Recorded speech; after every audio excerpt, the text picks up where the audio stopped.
Well, hello, Commonway Church. Good morning. I'm here at church, and you are not, and we miss you, and it's really not the same without you. I'm sure you've picked up on, as a church, we are following the latest guidelines set by the governor, which limits gatherings of over 250 people. So in a lot of ways, it made our decision to not meet fairly straightforward. Of course, lots of other churches are affected and unable to meet as well, and everyone's trying to figure out what the best thing to do is. Of course, nobody wants to overreact. Nobody wants to underreact. I've been in communication with several other pastors and church leaders this week, just trying to gather some best practices and creative solutions and all that.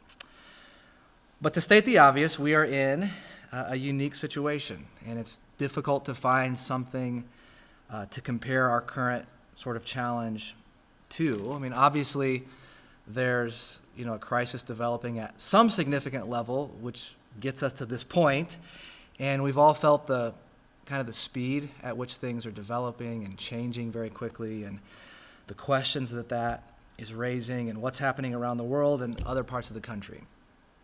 At the same time, and here's what makes it just kind of odd, is you look around, at least in our community at the moment, and many things, not everything, but many things appear for the time being to be relatively normal. My wife, Liz, and I went out to eat on Friday night, and it kind of felt like everybody's going out to eat on Friday night.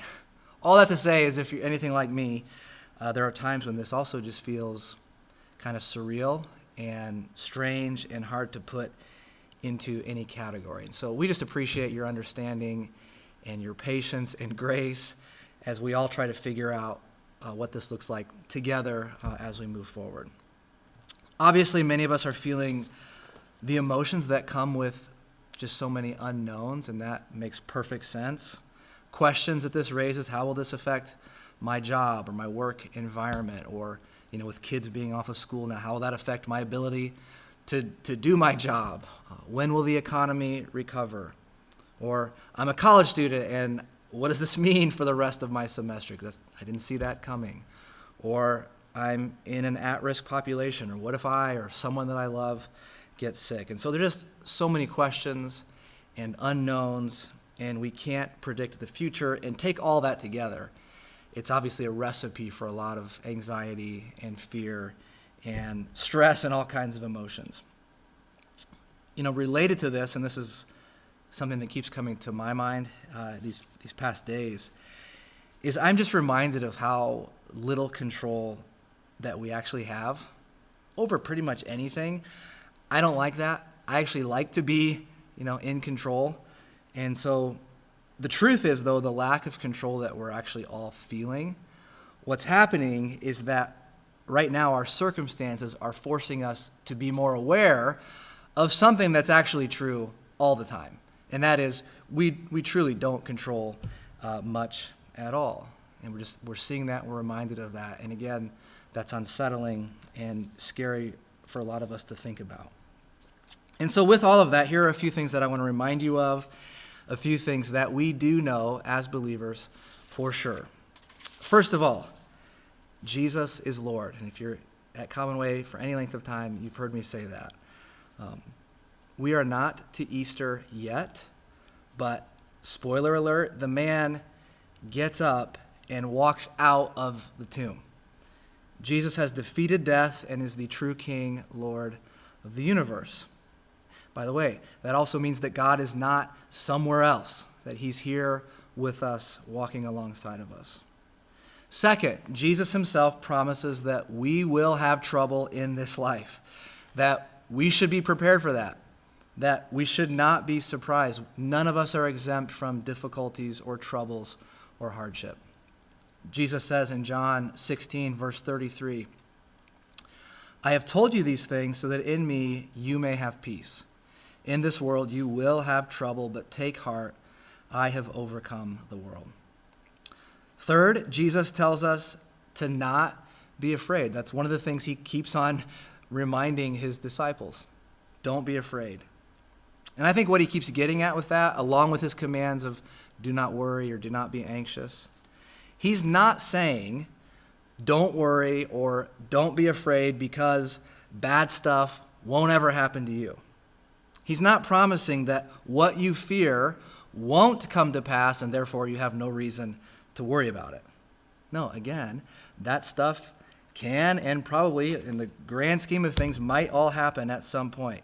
What he's saying is much bigger. He's saying, even if the worst comes to pass, and it might, that from his perspective, with God as our loving Father, with death itself defeated and overturned, Jesus is saying that you can experience your worst fears, only to discover that those things, in the end, including death itself, are actually nothing to be afraid of. So that is a big part of our hope in Jesus. And then lastly, Jesus calls us to be a light to the world. And so the question that we as Jesus followers want to be asking is, how can we love each other well? How can we be a light to our community? Now, I don't know this for sure, but I kind of have this suspicion that more than we realize it, what we really believe gets revealed in moments like this. So there's what we say we believe and what we say we're about, and then there's what our actions and our words demonstrate. And so I just suspect that in these moments, again, we can say that Jesus is Lord and that we don't have to be afraid. We can say that it's important that we love our neighbor as ourselves, but then how we actually do that, how we respond, I think says a lot about what our ultimate beliefs are in our faith. And so if nothing else, I just challenge each one of us just to pay attention to sort of what comes out of us in these moments of stress and anxiety. We might just learn something about ourselves. And perhaps this whole thing shines a light on a bit of a disconnect between what we say we believe and some of our impulses to maybe do the opposite. I want to invite you to pray with us, to continue praying. I don't want to be boastful or weird about this, but this morning, our elders and our staff are gathering in lieu of worship, and we're gathering here to pray for you, for our church family, for our community, for our nation, for the world.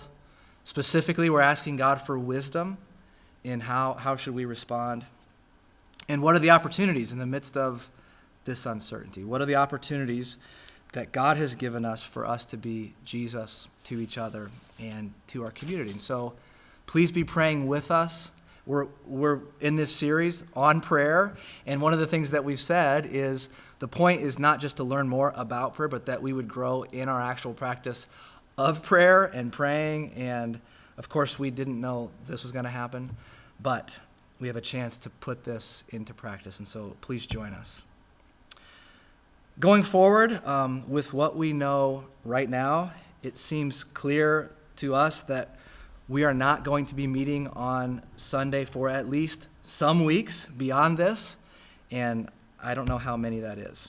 We're going to be communicating soon, in coming days, what the next several weeks are hopefully going to look like, and that applies not just to Sunday morning, but to our other ministries and things throughout the week as well. With this past week, everything has happened so quickly. We've just been focused on this weekend first, knowing that in coming days we'd have some space and perhaps more information to begin thinking and planning with a bit of a longer time horizon. So again, we'll communicate that as soon as possible. One of the things that we're working on right now is a way to post some kind of online worship experience for next Sunday and whatever's after that. And I don't think that we're going to try to recreate Sunday morning to an empty room and then send it out to you.